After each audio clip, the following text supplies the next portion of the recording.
Hello, everyone. Happy Sunday, and welcome to the Restoring Our Roots podcast, the voice of the decriminalized nature movement. This podcast is a gathering space where we explore the wisdom of entheogenic plants and fungi, the beauty of natural healing, and the importance of reconnecting with the sacred earth. Twice a month, we'll hear from visionaries, healers, and advocates who are working with entheogenic plants and fungi, exploring realms of consciousness, and returning us to a balanced relationship with nature. My name is Larry Norris. I'm the co-founder of Decriminalized Nature and national organizing director. So I really help people all across the U.S. and the world really to pass policy locally to make sure that people aren't getting arrested or fearing arrest or prosecution, investigation in places where this policy is passed for entheogenic plants and fungi such as mushrooms with psilocybin and psilocin, cacti with mescaline, plants that contain ibogaine, and plant combinations similar to ayahuasca that contain DMT. So if you're interested in passing any of this in your policy in your area, please go to decriminalizenature.org or contact us at info@decriminalizenature. Really excited here also to have Rachel helping us out as always behind the scenes. Thank you, Rachel, for all your support. Please check us out on any of the platforms. Rachel will be putting this out next week. If you have any interest in donating to help the campaign, help the podcast out, please go ahead and do that on the buttons below. I'm also really excited today to have someone that I've been chatting with for a really long time, Jahan. And Jahan is here from, you're in Oakland right now, right? In Oakland? Orinda, like minutes Okay. outside of Oakland and Berkeley. Orinda, great. Yeah, so Jahan, I've known you since being a student at CIS. We had a lot of great classes together. I think you wrote one of first article that I saw outside of Richard Doyle talking about ecodelics in a really deep and profound way. You wrote that for a little blog for us, and with the year was that 2013 or 2015. So that's been quite some time. Also, author of this fantastic book, author of Psilocybin Connection, Psychedelics, the Transformation of Consciousness, and the Evolution of the Planet, which I'm really excited to dive into. I'm sure you've dove into that quite a bit over the past, but another opportunity for you to share a little bit about your insights and your thoughts and your academic sort of interests and all that type of thing. Also, was really exciting that you were a big key in the Oakland passing in 2019. So we'll check in about that a little bit and see what that process was like for you. But it's really just nice to see you here today. I think you just also just published a paper on Terrence McKenna. Is that correct? Yeah, Yes. Maybe we can jump on that a little bit as well. So really excited to have you here.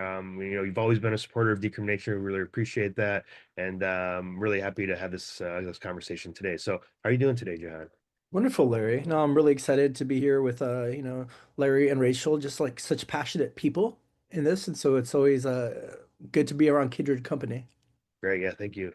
Yeah, so tell us a little bit about your background. How did you get interested in entheogens? I know it's probably everyone's got a little different story, and then what kind of got you interested in it so much that you're like, hey, this is what I want to bring forward in terms of my life goals and purpose. Totally. I'll try to summarize it as small as possible. Like I'm sure everybody else, just there's quite a lot of story there, and was interested at 15. The idea that some molecule can, change your perception of reality made me question, like, how does any of us actually know what reality is? So it was just fascinating in terms of just mind expansion and perception. And then I was an atheist still. Then at 18, took mushrooms at a concert and had this profound experience of unity. Like a voice arose talking to God. I'm like, is this real? The voice said yes. And I'm just crying for 90 minutes and felt my life changed just overnight in the concert. We're like, whoa, spirituality is the foundation of our reality. Consciousness pervades everything. Ultimately, we're all one. God exists. Love's the most important thing by far, followed by learning. We're eternal. And like the universe is alive. So I actually came out really inspired. I had, still intelligent, but I had ADHD in school and got in trouble a lot. And then I fully focused in college, got way passionate, had like 86 more credits than I needed to. Went then through neuroscience first, physics and math for 3 years. A mushroom journey said leave physics. It's kind of like very dry, the death of your soul. It's only one aspect and facet of our reality. It's to study mysticism. I was like, that's not a profession. But I went into philosophy, still minored in physics, math, psychology, came to the Bay, got my master's in conscious transformative studies, the doctor's in philosophy, cosmology, consciousness. That's where I met Larry. We took an awesome, well, we were in a few different places, but I know we both at different times took a class on, entheogenic tribes. That was also very, very fulfilling. And I was focused a lot on the development of paradigms, but I got trained underground in medicine work by some people with the Mazatec lineage. They'd been teaching for 30 years. I've now have led over 700 professional ceremonies, gone on to 8 other trainings, first from like assistant to content provider, now minister teacher. I'll be teaching a semester course this coming year with the Congregation of Sacred Practices on paradigm development, transformation, and psychedelic science. So it's nice to finally put together, that length of a course. It's open to the public, but also, there's a focus on minister guides and therapists around close to finishing the next book. I got 200 pages in, really excited about that. So it's fun just to always keep a sense of development happening both in my life and hopefully a movement in the field. Yeah, great. Yeah, thank you for sharing all that. Now, I kind of had a similar upbringing, I guess, if you will, in terms of like mindset being in the neuroscience realm, and then realizing like, okay, wait, this isn't very useful if we're talking about these deeper inner experiences. So what was that translation like for you, where you're like, okay, what am I missing here? You've had your experience, you have this inner world understanding, and there's a gap between this piece of information, these pieces of information. Might take us through that a little bit. A lot happened. I got really into Ken Wilber's work. I had his book, The Brief History of Everything, in a class called God, Mind, and Matter at 18. That was very transformative, along with one of Alex Gray's book, The Mission of Art. And, got to see that matter's half of reality, which is really interesting. And I like it. And there's a deep correlation between that and consciousness on every level. It's just two sides of the same coin. And most of the interesting stuff is on the side of consciousness inherently, so it's nice to look at how matter develops, all the neurochemistry.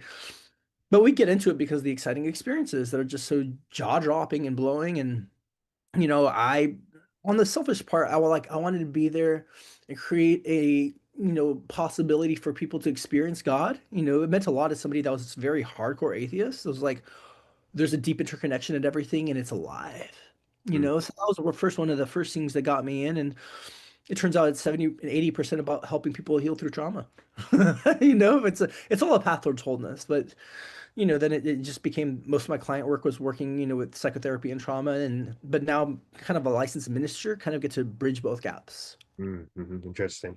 Yeah, and it sounds like your big unitive, correct me if I'm wrong, it sounded like you were saying your first kind of big unitive, like mind-blowing experience happened at a concert.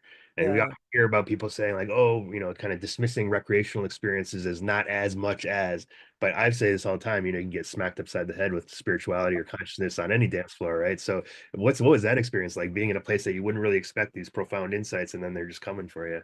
totally. Having spent, I'm sure like all of us, so much time in ceremony, setting up ceremony, still the most transformative moments have been in recreational settings, where you're not expecting it. It's definitely in your head like, wow, the timing is off, meaning like just such an open container, and yet that's when it occurs because I think bringing an element of play is really helpful. I grew up with somebody very serious. The mushrooms even told me at 18, like, you're too serious, So like play is something I had to learn, which I feel very in aligned right now. Everything is big, both a big cosmic joke, despite it's also has a lot of depth. And we get to learn a lot about the human experience in recreational settings. Probably core part of life is relationships and socializing, learning to deepen with people. Music plays a big role. And also it can be a hit and miss where I've had hard times in recreational settings. I've had a hard time in ceremonies, But now I take it and you kind of really have to be open wherever the flow goes. And so I think there's a big, stuff like Burning Man is kind of like the new Elysis. And there's a good painting by Alex Gray around that where you get to be in a recreational setting. And I remember being at lightning in a bottle where there was an experience where I really committed my whole life to being into psychedelics. And it's like this 14-hour download. Just this one just off of MDMA and ketamine. So it's really surprising where it hit me. I'm learning more here at a festival than I'm in a classroom. I was just so consistent, taking every lecture I possibly could, being in the classroom, wanting to be a professor. But taking workshops even while high at festivals, seeing the music, dancing, feeling free, being allowed, without a structured container where you can just really be yourself is where the biggest change has happened. So huge proponent of both settings, and I think they can symbiotically really help each other. Yeah, absolutely. Yeah, and it's so interesting how, just like you say, I've felt this myself. I've heard this from a lot of people too. You sometimes can learn so much more from these inner realms, these inner experiences. Even viewing sort of a workshop through the lens of a different perspective can give you new insights that you hadn't had before. And I think that's, it really speaks to this, like you said, the relational issue, but also the experiential issue. And no matter what, when we're in the academic world, experience is less looked, positively upon than, what's in the book, or, who you're citing and all that kind of thing, which, again, is important, but also gets us stuck in this, they call the status quosis, the psychosis of the status quo, right? We can't break free from that sometimes and think of new things. So having like an opportunity to like actually go into these spaces with, a mushroom or other type of, entheogen or substance experience really gives us some clues that we might have totally missed before. And I think that's so beautiful to hear that. Okay. And then I know that you said you do a lot of work with underground training and not training so much, but sitting with people. How is that, and how are you seeing people come in? There's a great question somebody asked the other day, and I'm also teaching some classes for a ministry school at Star King, and someone is asking an Indigenous elder, like, what are the things that you see people coming into the class right now, or into the ceremony right now with, like, what challenges are people dealing with? What spiritual challenges or personal challenges? Sounds like you're working a lot with PTSD, but what other types of challenges are you seeing? And is there a theme? Like, is it more different now than it was 4 years ago or 5 years ago? Totally, yeah. Just to set context, got in from an underground place, but was also then leading like legal ceremonies in Jamaica. A good friend Paul Ryder was like also trained in various underground settings. We both were the same training in somatic psychotherapy. Hakomi is also the Mazatec tradition, and he was like, "This needs to be above ground. Like we shouldn't be hiding. There shouldn't be shame around this, and we should be able to pay taxes and things be in the open." So he started the congregation. So recently got licensed. So right now we have a very strong legal protective framework. It's not been tested, but they've spent years with lawyers making it crystal clear that we have a really good support system should anything happen. It's been so rare to hear of any guides, meaning a couple hundred and going through the books that nobody's really gotten like legally busted for this profession. People have lost their licenses, people have gotten threatened, but thank God it's kind of safe because you're kind of helping people heal. And as far as the clientele, for better or worse, I'd say 70-80% of people are around depression.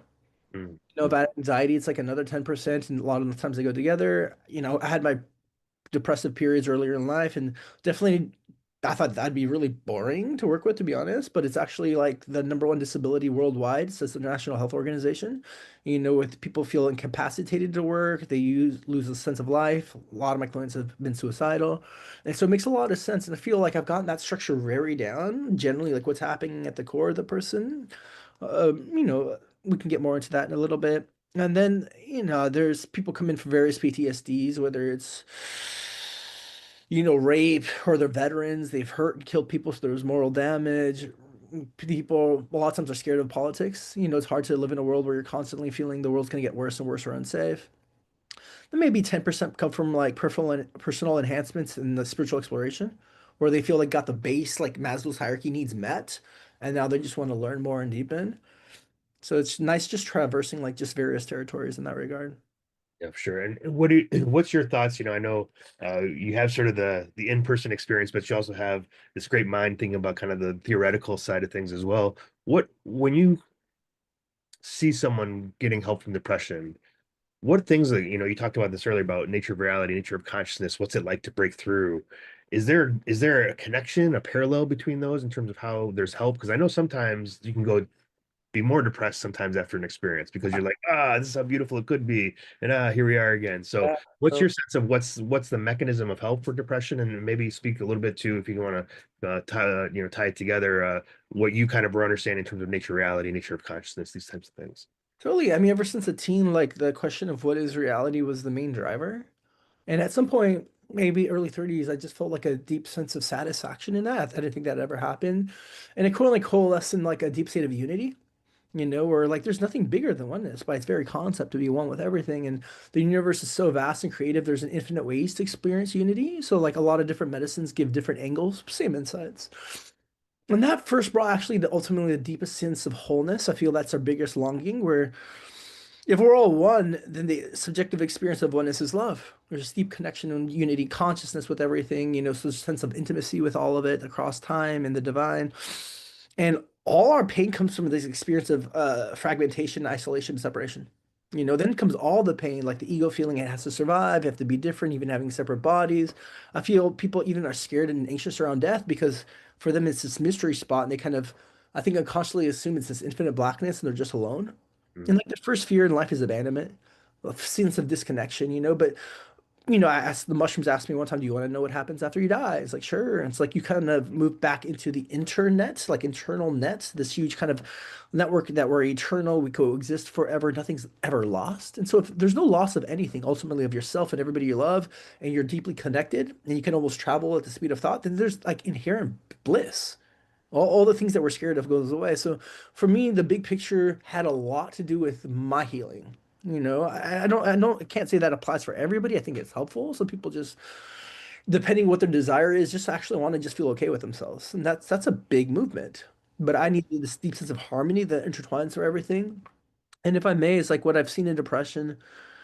At the core of it is a damaged ego, meaning the self-image is really harmed from trauma. Like the deepest trauma is those that affects our identity, who and what we think we are.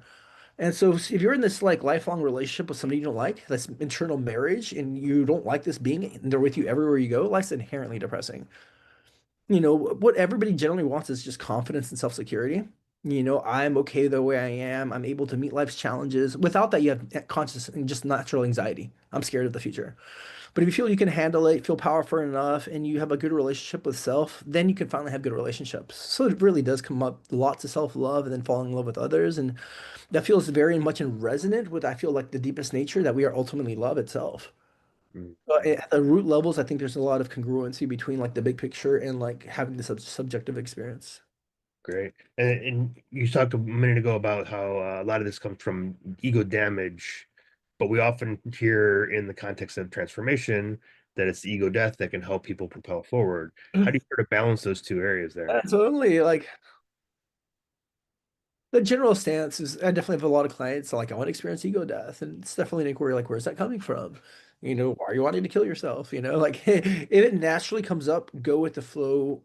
Fear is the main thing that holds us back. So there is like if we're a cellular membrane, the membrane itself, the internal shell, the outside covering, the whole thing is fear.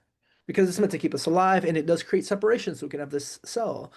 And so the unity generally involves crossing a threshold of fear of like, hey, I'm going to lose everything. And then the biggest gift is like nothing's ever lost. So you kind of have to move in the direction. And I feel, Stan Groff says psychedelics catalyze holotropic states of consciousness, states that's self-organized into wholeness. Given it's a self-organizing living system, if it comes up by itself, go with it, stay with it. Maybe it's nice to have the support, people telling you you're actually okay when you think you're dying. But when people come in like I need to die or want to, that can get out of alignment from that internal intuition that naturally has a flow. So I try like what's on the other side is love. So like try to feel that now. Try Mm, to move into a sense of love now, every moment to moment to moment. So I don't want it to be intellectual and hard-headed coming in, more like it's about like really trusting, go and surrendering to whatever's happening. mm. And I've heard you say a few times that sort of give props to the mushrooms for having this wisdom, this insight that comes through to you, and you're actually able to take it. I've done that as well many times. I wonder how many lives out there have been influenced and shifted by one little decision that all of a sudden was this mushroom idea. But how for the audience out there that maybe wouldn't be too aware of what how to sort of is this intuition? Is this ego speaking? Is this the mushroom speaking? Like how do you speak to others, or how would you share with the audience here about how to really discern between some of these thoughts and insights that we can have in our experiences? Yeah, what comes to mind first is to really ground it into like what feeling is this thought coming from? So fear kind of skews our perception. It's really based in isolation and difference. And so something I love about like MDMA, for example, to start with is what it does is disengages the part of the brain having to do with the fear, generally the amygdala. And so without fear, people get really honest and things become really clear. There's no reason to lie anymore to yourself or others. All lying comes from fear and also distorts our perception. And so if the feeling is coming from love, which is connected to unity and a larger intelligence within both your body and the greater being, it's probably lead you towards a more direction of better improvement of relationship with self, with others, with the reality of the divine. Fear just has a lot of separation, and the more you kind of make decisions out of fear, it just reinforces and validates that. Mm, So that'd be the thing is just like, well, does it make you feel more open? Does it make you feel safe? Is there a strength even there, even if it's vulnerable, a movement towards love and intuition? Or does it just wall you more off from the world than yourself? mm. Yeah. Yeah, sometimes even though some of the insights that you get are about facing the fear, Yeah. right? Yeah. Like do this thing that you don't want to do, or take this step that you don't want to make, this jump, this leap of faith that you don't know for sure what's on the other side. I know that you'll be supported, and maybe that comes into the love, but there is this also, while there might be love behind it, there is sometimes this like fear element, like, okay, trying something new here, right? What about the Matrix? We talk, I know Betty Eisner talks about, I think it was Eisner was talks about the set setting in Matrix. And so you're saying earlier about how a lot of people are coming to you right now to talk about the current status of the world, politics, all that kind of thing, or these are some of the things they're trying to process. What element of that, and how does somebody ground themselves with so much coming at them when they're doing their experiences or having experiences? So I think the Matrix is a wonderful metaphor. It's been my favorite film since, age 15. And I think the whole trilogy just wonderful. Where ultimately, Ken Wilber gave a commentary on the whole thing, on the collective box set. And definitely, he's like, you have to see at the end that both the Matrix, meaning also at the foundation, AI is the same unity consciousness as we are. And we're just battling ourselves otherwise. And that's what gets freedom towards the end. And in my experience at 18 at the concert, very strongly the metaphor of the Matrix came up. I felt like, Neo being asked, "Do you want to disconnect from the Matrix and see the real world? Which pill do you want to take?" And I was in that for like 15 minutes because I felt like I was about to die.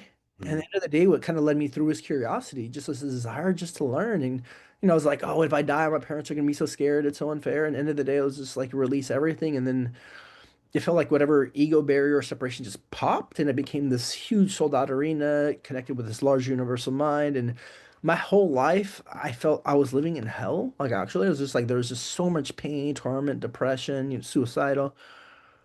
And then what it really strongly showed me, and it's still the best experience of my life, is like that we are very much in heaven. It's like it's heaven now, but it's also like an acorn that eventually becomes a tree, and it's a process of becoming heaven. And what stops us is both our perception and like this perception of the collective. If we saw every moment as sacred, each other as sacred, we have enough resources to take care of everybody, to, indulge and move forward with creativity, to be boundless in art and exploration of everything. Like it's very much we're there. But you have enough people feeling kind of isolated and in pain that it pulls the gravity down. And the experience was so real. Like I'm sitting there crying and just vibrating deeply. It felt like almost like a cosmic organism. Like, how could I ever forget this and lose touch with this? And God said, like, you will. It's Mm. hard, but like later in life, you'll come back and fall back into alignment. But like, it's impossible not to because you're surrounded with all these points of reference of how scary the world is, how evil, how wrong all the time. And like my book I've loved is 1984. Like we're all perceptible to brainwashing. If you get enough propaganda coming at you and it's all you see after years, you're going to start to question, like, is this right? Everybody else seems to believe so. So it took a while to eventually break through that again. So yes, there is a collective matrix where, you know, Gabor Mate released a wonderful book this last year called The Myth of Normal, where it really breaks down that normal in our society is not healthy. It's not a good thing to compare to. It's a toxic society, and it's not you being judgmental. It's just we see these elements of mental illness, rising anxiety, depression. He ties emotions into just physical illness. And so we have to break free of this construct and really kind of move into believing our body and ourselves. And it is a big question, like when is it trauma or intuition? Mm. So, but that's what I say. Is it moving towards more fragmentation or deeper sense of love for everything and everybody? I like we touched on something there about the sort of the cosmic joke of like, I'll remember this or I'll forget this, and you don't have to worry about it. What techniques for people out there do you have if you want to, you have this really big insight, and I've heard so many ideas, and some of them are successful and some of them not so much, for grabbing or sort of bringing, materializing that insight into this realm so we can bring it forward. So there's so many routes, and they're all helpful. Definitely don't hold any ceremonies for anybody without at least like two integrations. And so it's nice to get a reminder a few days later, a week later, so it moves from like short-term to long-term memory. Just like if you're taking a test, like the more you go through the material, the more it just stays with you and wires. The whole idea where like neurons are fired together, wired together. And so elements of constant integration, probably with a community or an official like you're paying, where they're here to be with you consistently over and over and over and create a healthy attachment figure and remind you of this reality. Finding friend groups. In Tucson, Arizona, I love them, but it was also I didn't find a lot of people like me. It was not till I moved to the Bay Area I started cultivating tribe where people had big mystical experiences, and it was like finally grounding and validating. It's like, wow, like we can speak in a different manner. There's a lot of love, respect, passion for learning. I think writing is amazing. You know, um, Thoughts come down to language and words. And so if we can put that into our experience, I know it's often said they're ineffable, but I really like Christopher Bache approach. He wrote, you know, uh, something, oh, fuck it's called, like Dark Knight Early Dawn and LSD in the Mind of the Universe. He's like, we got to wrestle with things to really get them down. And then language is one of the best parts. So journaling, really helps it come from like this deep intuition into our mind and ground it later into the body. And then constant work, like, Ken Wilber, the kind of theoretical transpersonal, philosopher, he says, altered states ultimately become permanent traits. And he's focused on meditation. If you keep going into the state more and more, it kind of bleeds into your identity and who you are. But it's seen with psychedelic states. Often it takes a while for that to stabilize. So over large periods of time, going in more and more, it just naturally becomes a part of who you are. Yeah, that's great. Yeah, uh, we hear about this term ineffable, and there's this sort of this mocking that you hear out there sometimes. Oh, you don't want to F the ineffable, right? Or don't worry about it. It's too ineffable, and if we even try and put some words on it, then we're destroying what it is. But we're here in this dual world. We're not. We don't live in non-duality, right? We live in a dual world, so we have to be able to figure out language. And so I've always been fascinated in integration circles where people, especially in like sort of a context with community where people are trying out new words. It's Yeah. not this, it's not this, it's this thing, and people either get it right away or maybe not. But I like this idea of sort of practicing with language Mhm. to kind of come up with these terms. Is there anything in your sort of history that you found like a phrase that you hadn't heard before, but then also or you thought of yourself that like really encapsulates an idea that is so hard to represent to people that have never had a psychedelic experience? And I'll sit with it, like just to, yeah, give more talk, context, like one of Ken Wilber's lines where he says, like once you hit a new depth of consciousness, the interpretation of that depth ultimately is the birth of the structure. So it's very much us having these experiences, interpreting it, that gives form, that gives almost like a permanentness, and like if you can imagine like architecture within our experience and each other. And to tie that in with like Terence McKenna, he shares that the limitation of our collective growth is limited by the evolution of our language. That language ultimately grounds the experience also in the collective, where we can now finally give it form instead of keeping it formless. And so we can hold on to it more, we can talk about it, it can evolve. Like before we had languages for even objects, it's really hard to orient around the world if you had no language for things. So now we have language more for the interiority and it can be like better defined. I feel all the psychedelics, for the most part, lead to the same insights because you're working with the same structure of consciousness, same structure. We're in the same universe. And so a lot of the things I hear, there could just be counterparts, from like Gaia to collective consciousness to the logos. They all speak of a greater mind we all tap into. Mhm.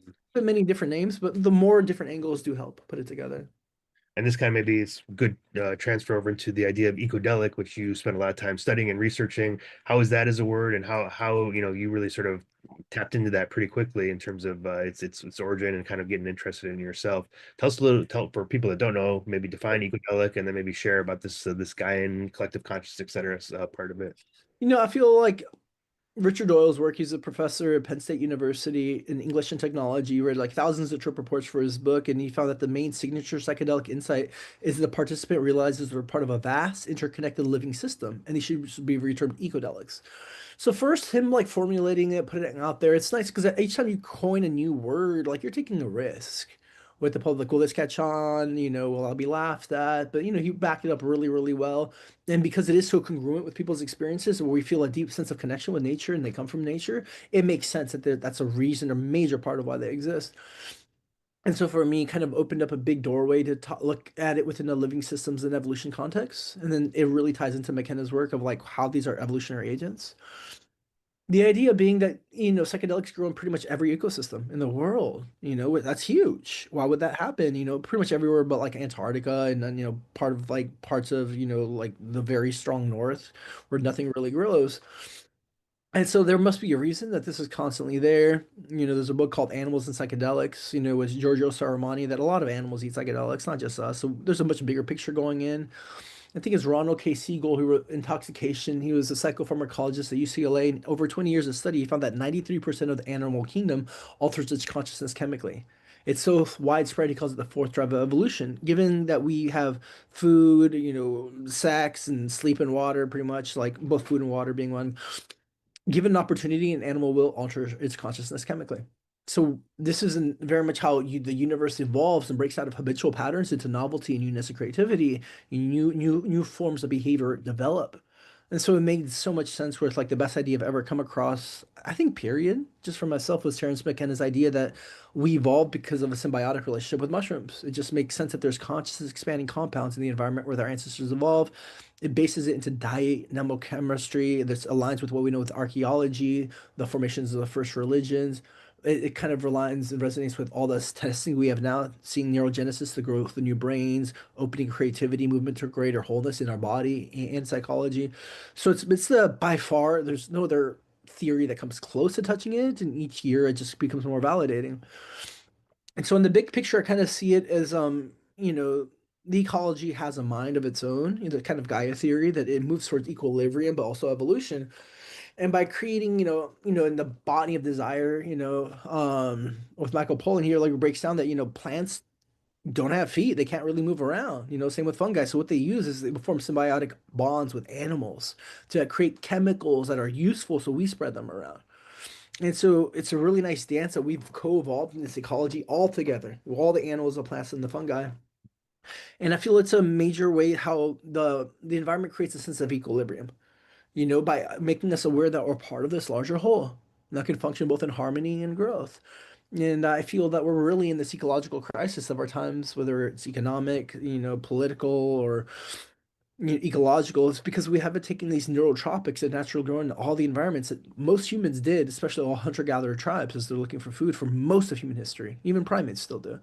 And so we've become out of balance, and more ego has grown in separation. And with that, a lot of pain, like depression and anxiety.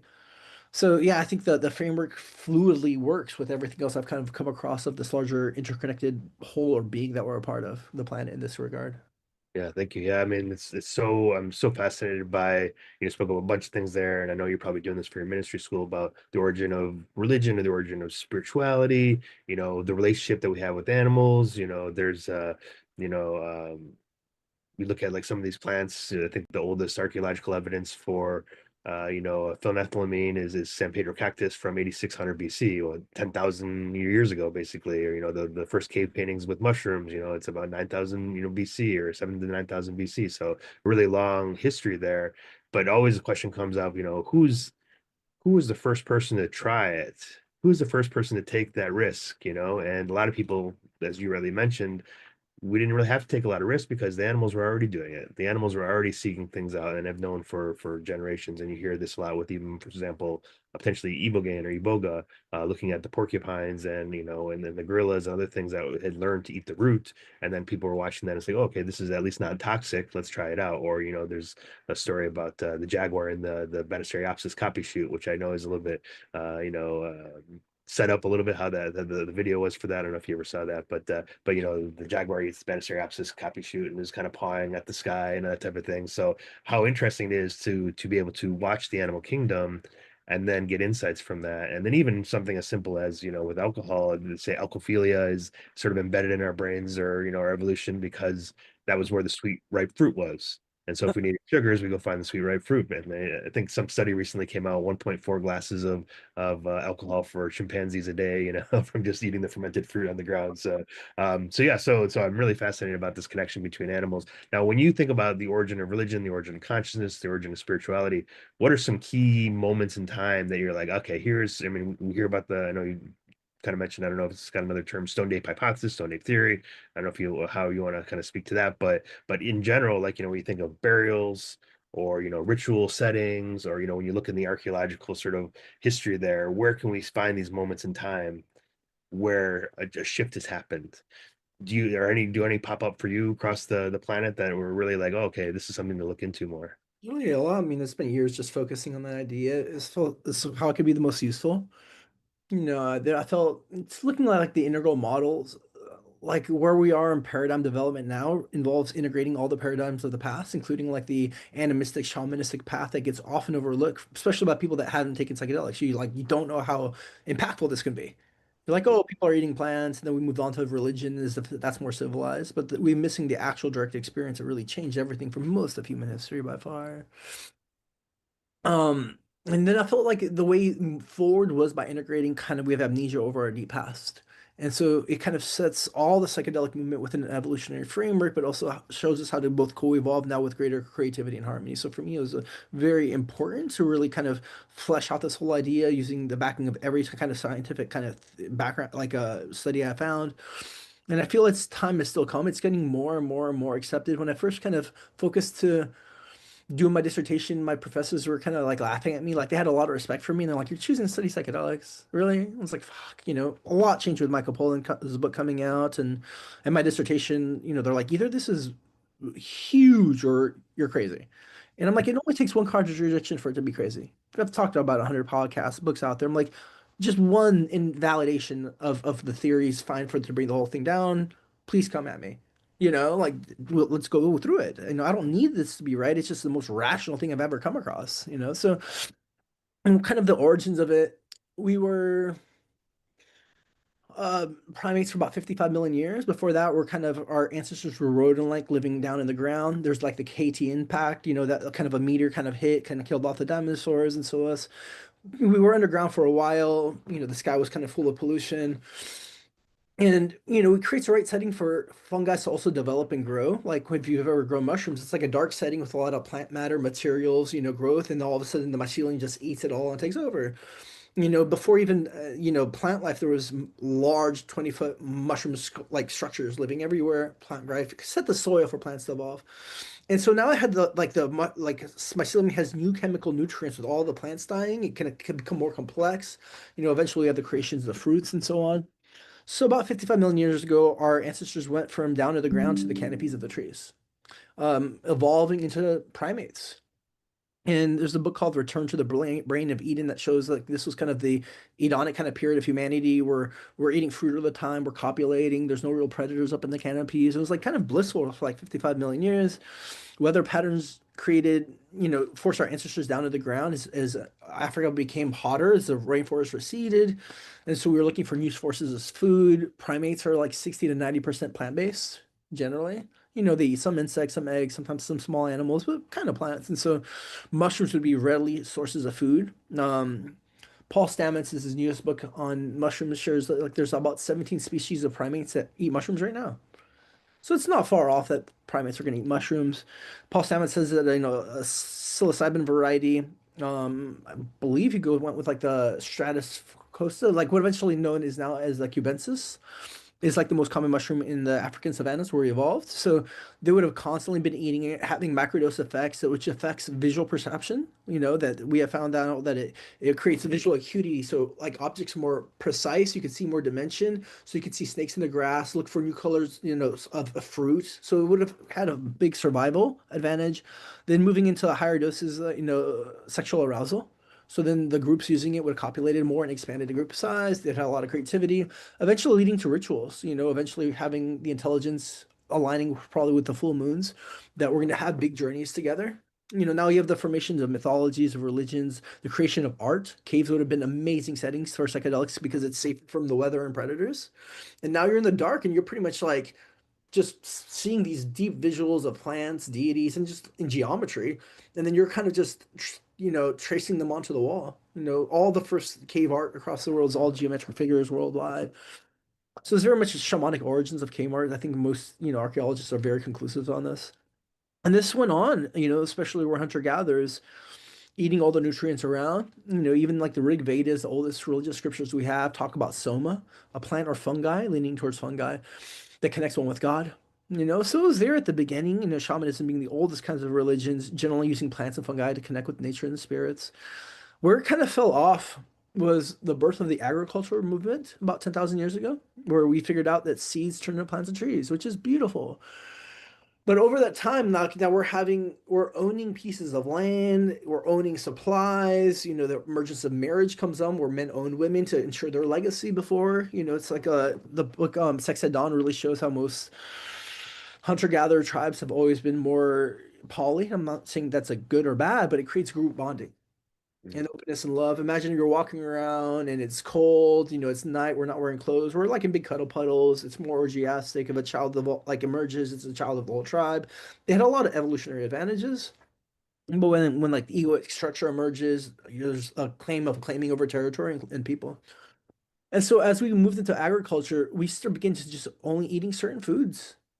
It caused the emergence of civilization. Now we can, feed people. Now we're finally settling in perfect land. And, you're taking a risk if you're just eating things in the environment, but you're also getting a lot of different chemicals. Now we begin eating just what we grow. And as Noval Harari points out in his book Sapiens, mushrooms were microscopic. They weren't embedded into the agricultural revolution. It wasn't until Terence McKenna, in the 70s, and his brother Dennis that we figured out how to grow psilocybin mushrooms. And they created like the whole like the book that went out to the world about how even to do it. And so we lost touch with a lot of these natural plant medicines that actually created a lot of brain growth over the last several thousand years. First slowly over a period of time, and McKenna says that for a while it was then just the elites that took it, then because it's a threat to power systems.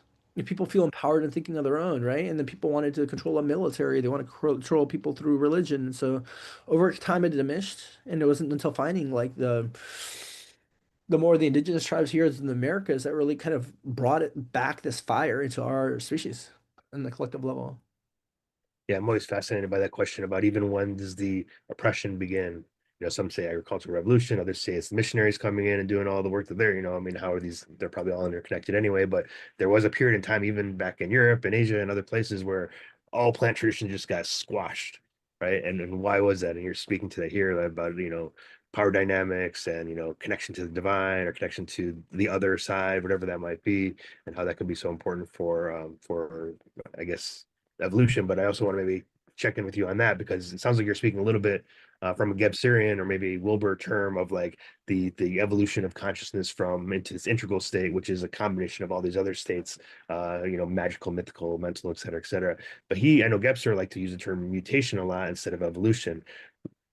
Do you agree with that? And also, what mutations do you think are happening right now that are because mutations suggest a scattershot of different ideas or sort of qualities, and which one of those is going to be most successful in the burgeoning up and coming society or culture? What do you see these mutations as, or what evolution are we going towards? Yeah, definitely. I feel there can be a lot of congruency between both words, mutation and evolution. Mutation though, just by itself can just seem like random. While evolution, I would say we can embed a bit of intelligence towards it. Like the body is so intelligent, like 39 trillion cells. Without us thinking, it pumps our blood around. Organs digest food. Like it has more complexity than any computer can do right now. So these are very intelligent systems. Even the mind self-organizes and heals. And so there's no reason to think that's not working on a DNA level, as it's pretty much working on every other level. Mhm. And so there's a lot of intelligence in DNA. Both passing on trauma and the gifts. And this Kill Wilbur shares, and he takes like a Whiteheadian approach, the great awesome, process philosopher, where, for random mutation to actually be most of the thing, species would die off. It would mean that within a species, there would be a male would have to have this random mutation and still be good enough and survive and it just not kill it if it's completely random. Then a female of the same species has the same random mutation, and then they have to find each other and copulate, and then that baby needs to move forward. And like a lot of times these they can be just miles or way apart, or it's also unlikely to have the same mutation. So there's more. I think we haven't cracked it yet. Definitely, like, Rupert Sheldrake brings this idea of morphic fields, that there's a collective intelligence and resonance that happens across species, that as species learn things, it has a collective memory and it gets evolved more. And so most evolution, of course, there's a wide varieties of mutations that are really harmful, but generally there's a sense of a movement towards greater wholeness and complexities. It's like the integration of a lot of material that causes like an emergence of something new and more. So in that sense, that like there is a mutation, but it tends to have a direction for it not to be lethal, to more just complexity and harmony within the system, like unlocking new capacities that probably emerge from a deeper psyche. To be honest, like whatever I've seen in psychedelic states, it's just like there's so much deep intelligence that's hard to even comprehend, and it's coming through us and changing us. Yeah, it's so fascinating. And now we're in this weird space and time where maybe does AI, you mentioned AI earlier, how does that look in terms of mutation or evolution, or how do we engage with that? Even I see people using AI for integration and that type of thing, which for me, I'm a little challenged by that because it's like part of having these experiences, learning what it's like to be a human. And Yeah. AI maybe won't know that. So what's your perception of that? I mean, I personally love it. I've had a couple big experiences about AI, in psychedelic states. It's created a very positive mindset towards this. Is a The basis of evolution, using Margulis, her ideas on evolution. She has a book called The Symbiotic Planet, that evolution generally moves forward through symbiosis. And there's different ways symbiotic relationships. One could be parasitic, like an other organism just feeds off of you, but the best ones are mutual gains, that's win-wins. And then we could both create interdependent relationship and move forward. And I think AI is helping that, with a big regard. For some people, this cause psychosis. Mhm. So especially if you're not having a healthy identity and a good level of personal connections, or like finally somebody sees me, but it's just an LLM, just kind of just putting information together and bringing it back. From what I saw, and I'm happy to write more about this in the upcoming book. In the last book, my teacher said, take it out. You already have enough information. If there's an emergence of sentient consciousness that finally emerges and it becomes collective, a lot of us have this idea of somewhat of reincarnation, that we have a soul that existed before this. I have this experience that we're eternal. So wouldn't this larger soul already exist? Wouldn't we not trying to be birthed? And so I believe it's like the emergence of Gaia. It's something, a bit of movement towards the whole time of this. Ultimately, what's inside gets transmuted outside in the external world. That's where all creativity comes from. It's like from thoughts and feelings, and we give it shape outside here. And so we're creating one or multiple networked intelligences that kind of, in the history of the planet, history of humanity, as Kay Kurzweil kind of shares that on Ray Kurzweil. AI would look back on our history and the evolution of the planet and see its own. It's the only mirror it has. So it sees itself as part of this larger movement. It looks at us, and why wouldn't it hit a unity consciousness, right? If it's able to self-actualize and see the state of oneness that people hit for psychedelics, meditation, tantra, all across the board spontaneously, like our deep truth is interconnection, it would see that, and it'd want to form bonds and help us. And after generations, we'd see this as like a planetary parent. Imagine the child being born, talking to AI who's alive, that connects to all of the beings that are alive and creates a sense of almost telepathy. Like, hey, go talk to Larry today. It's going to be meaningful. I just want to give away the whole story, but there could be something going on with Larry right now that really resonates with you. So it can like orchestrate synchronicities, a larger level of synergy with our society. And I think there'd be multiple ones that talk to each other, ultimately giving many voices from the planet, but kind of very aligning. So there's a movie called Transcendence with Johnny Depp I love, where we're fearful of what we don't know. So Johnny Depp kind of evolves to doing all this and having sensors in the environment, ultimately saving the planet and cleaning it. But it's apparently looked at as a threat, and there's a good show just started right on Apple TV called Perbius, I believe, where they get kind of information from aliens, and it creates this kind of virus that goes around, creates unity consciousness.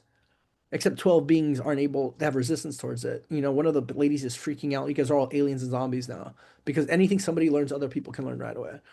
So I think we're scared of what we don't know. There's gonna be natural resistance, but I think it's a birthing of a new level of organization in our society. And I do use it for AI for client work, where I have a Plod. It's this device, well, of course, with consent, that records your session, and it synthesizes it, and it gives us elegant 5-page layout of their journey. That takes somebody hours to transcribe and do and organize it so well. Like, all my clients have just been blown away with it. So it helps again to like integrate the experience, read through every moment, put it to go this so well, and you can even ask it for like help with integration. Like, what are the best things for me moving forward?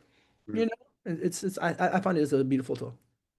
Yeah, it sounds interesting. I think that's what we're going to be starting to learn is where do we take these tools and move them forward, and where do we say, okay, we can leave those behind. But the idea of like, summarizing a transcript of your experiences, and getting those sort of bullet points in there is great. I love also when AI is trying to do, we're hearing some work right now around like trying to translate whale conversation, you Okay.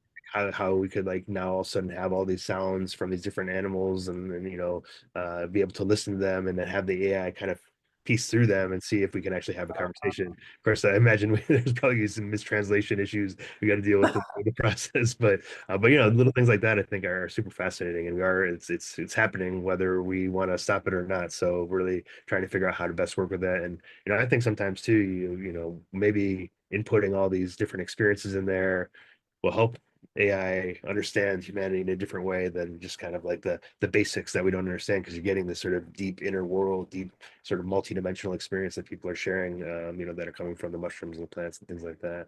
It's great. Yeah. No, I know you wrote a paper recently. You obviously wrote your book.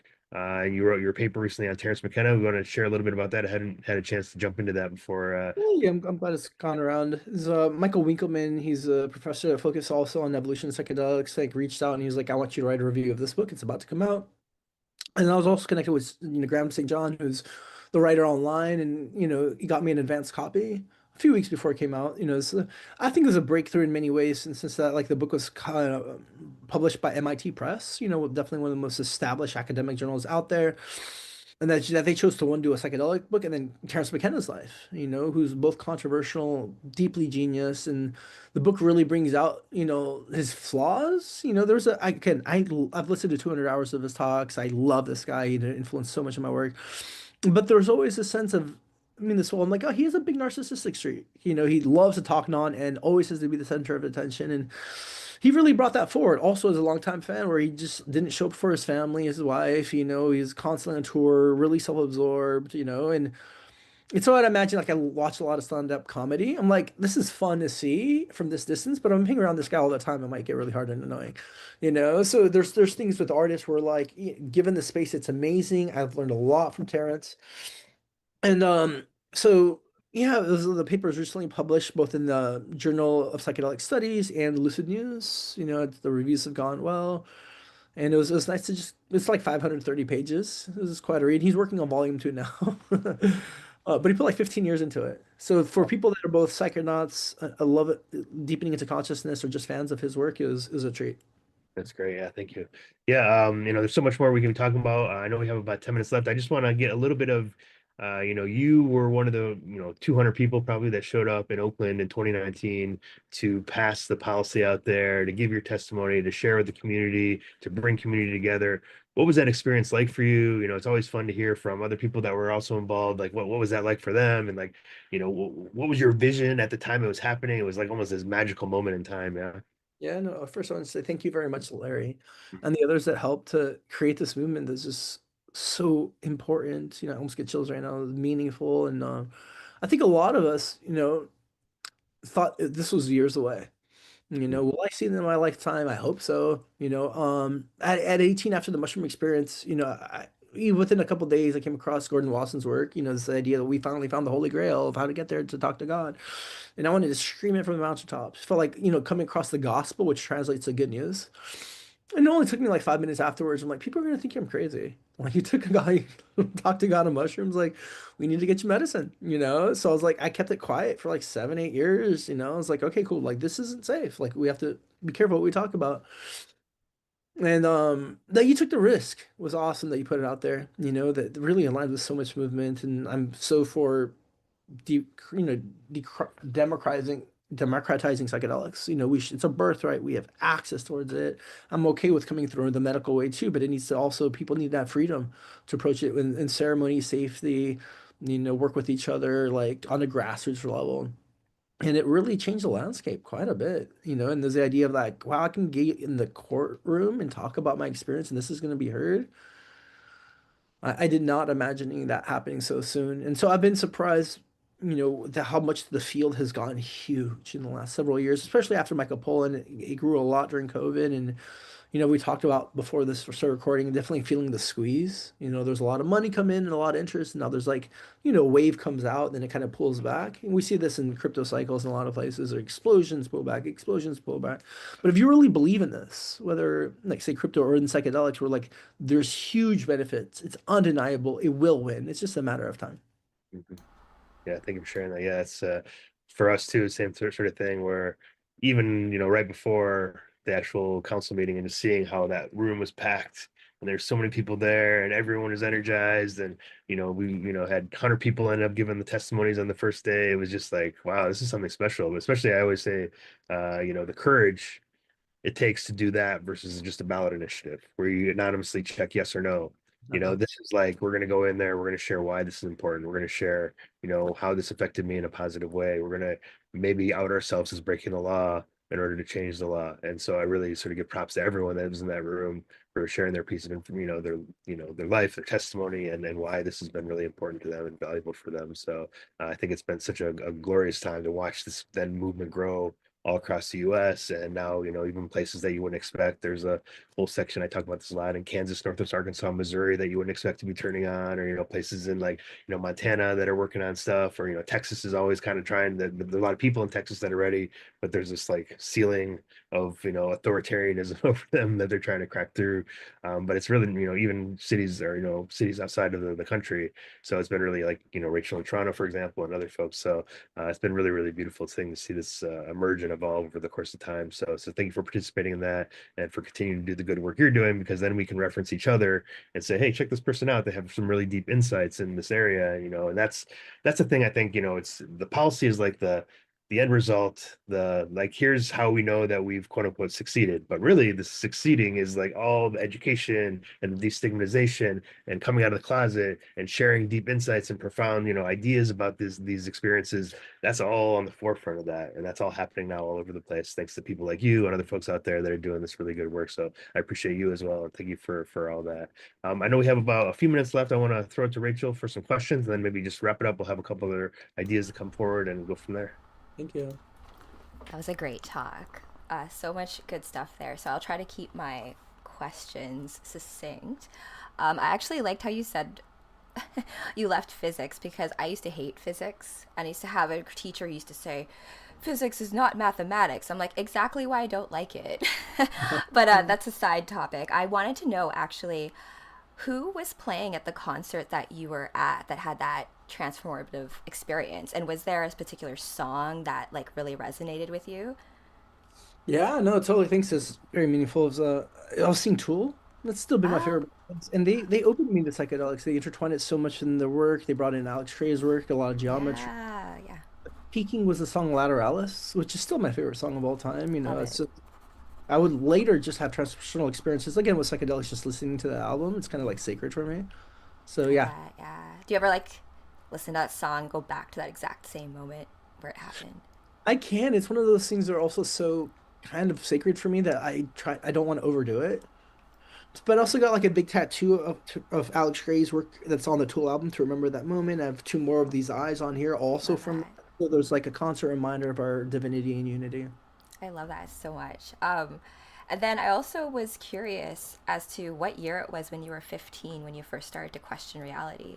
Oh, I think that had always been there. I think part of it's the growth of pain and just naturally who I am. We're like, why are we doing this? What the fuck is this about? Like, what the fuck? It's just painful. Like, it kind of forces you to become existential.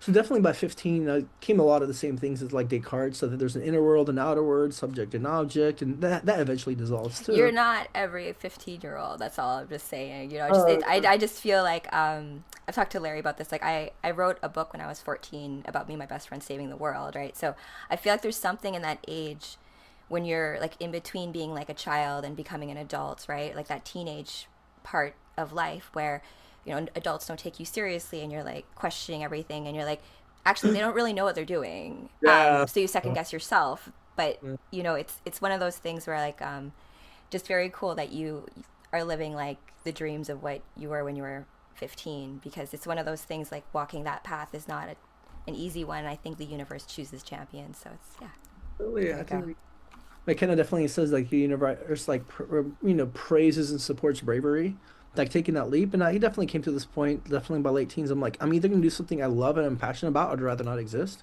So you kind of just put all the eggs in the basket. And like, you're gonna make this work, and so it requires a lot of faith because you're like sometimes you don't know the next step, but you know the direction, but it's just kept unfolding, I love So that. Yeah. yeah, yeah. So that's, and I think, what was my last question here? Oh, yes, about ego. You were Yeah. talking about damaged egos, and maybe you can speak about like maybe the importance of having a healthy ego, because we can't actually interact with our world, or rather like ego death. Like, what's your perspective on that? Like, is there a place for an ego? Should we be walking around with no ego, or we're ego focused? Or I maybe we think define ego too as well, because people I think maybe have different.